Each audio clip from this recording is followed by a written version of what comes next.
Ancelotti's improvised defense, how Real Madrid beat Sevilla with just one center back. Have you ever seen a football team win a game with only one natural center back in the defense line? That's exactly what Carlo Ancelotti did with Real Madrid against Sevilla, and the most impressive part, they came out victorious. Let's understand how this bold improvisation worked. Real Madrid took to the field with an unconventional defense. Rudiger was the only pure center back in the starting 11. Alongside him, we had Lucas Vazquez at right back, a player originally an attacker. Camavinga improvised on the left, and Tchouaméni, a defensive midfielder, partnering with Rudiger in the center of the defense. Sounds crazy, right? This season, Ancelotti has been facing a defensive puzzle. Injuries to key players like Carvajal and Militão left the coach with no traditional options. This forced him to improvise, and improvise a lot, from placing Valverde at fullback to turning Camavinga and Tchouaméni into defenders. But against Sevilla, Ancelotti went even further. He relied on a defensive line formed by a winger and two midfielders alongside Rudiger. It was risky, but also strategic. With versatile players, Real Madrid bet on a fluid ball movement and strong tactical discipline. And this wasn't the first time the Italian coach did something like this. Last season, Ancelotti set up the same improvised defense against Barcelona in a classic that ended with a 3-2 victory for Real Madrid. Lucas Vazquez shone in that match, proving that risk can pay off. Rudiger has been the foundation of this creative defense. The German, the only pure center back available, has been playing at the physical and technical limit, ensuring solidity amidst the chaos. He is undoubtedly the key piece for Ancelotti as the squad adapts to so many changes. But how long can Real Madrid survive like this? Injuries, improvisations, and physical wear are on the horizon. Ancelotti's genius in finding solutions is admirable, but it's clear that reinforcing the defense will be a priority in the future. In the end, Real Madrid showed that creativity, courage, and talent can overcome adversity. Ancelotti proved once again that he knows how to get the most out of his players. And do you believe this formula will work throughout the season? Real Madrid rules out Van Dijk and focuses on Alexander-Arnold. Real Madrid has dismissed any interest in signing Liverpool's center back Virgil van Dijk, despite recent rumors. The Dutch player, whose contract expires in June 2024, is in talks to renew, with the English club until 2028. This contract extension had been expected for over a month but has not yet been finalized, raising some concern at Anfield. In addition to Van Dijk, two other key Liverpool players find themselves in the same contractual situation: Alexander-Arnold and Mohamed Salah. The latter, as reported recently, is about to sign a new 3-year deal. However, Real Madrid denies having any interest in Van Dijk, despite respecting his talent. The club's management is following a different strategy to strengthen their defense in the future, focusing on profiles that could serve as long-term references. In the meantime, the club is relying on its youth academy, where talents like Asensio, Joan Martinez, Jacobo Ramon, and Diego Aguado have been standing out, while also evaluating the market for suitable options. To meet their needs, especially given the absences of Eder Militão and David Alaba, both injured. Although Van Dijk is not in Real Madrid's plans, right-back Alexander-Arnold, also from Liverpool, is of interest. There have already been contacts between the clubs regarding the player, unlike with the Dutch center-back. This approach reflects Real Madrid's clear strategy to seek players who align with their long-term vision. Crisis at Manchester City. Guardiola faces his biggest challenge in the Premier League. Pep Guardiola's Manchester City is going through its worst phase since the coach arrived in England in 2016. After 17 rounds in the Premier League, the team is in 7th place, outside the European competition qualification spots, with only 27 points. The gap to leader Liverpool is already 12 points, which could increase to 15 if the rival wins their pending match against Everton. Recently, City suffered their 9th defeat in 12 games, losing 2-1 to Aston Villa. This marked their second consecutive loss to Unai Emery's team at Villa Park. Guardiola acknowledged the critical moment, taking responsibility for the results and stating that he needs to find solutions. "I'm the boss, and so far, I haven't been good enough." He continued, "I have to figure it out." Despite the situation, he maintains confidence in his squad, highlighting the players' pride and ability to overcome challenges. In the 8 years of Guardiola's tenure in England, Manchester City has established itself as a powerhouse, winning 6 Premier League titles. However, this is the most delicate moment in their trajectory,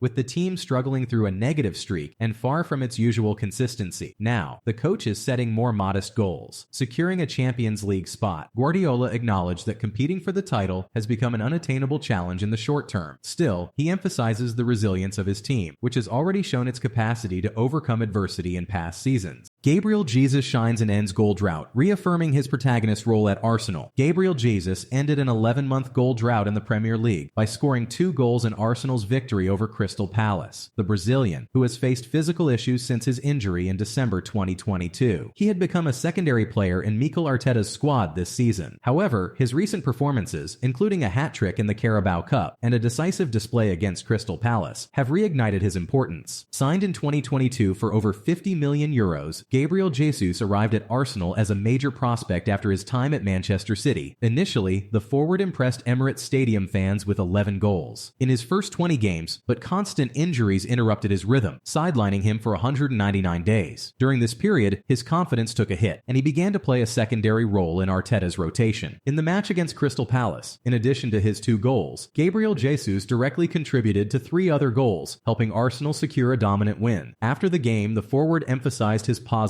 mindset. "When I play with a smile on my face, everything is different." Arteta also praised him, stating that the Brazilian deserves recognition for his hard work and patience. With a contract until 2027, Gabriel Jesus has shown once again that he can be an essential piece for Arsenal. His recent performances suggest that the forward may be rediscovering his best form.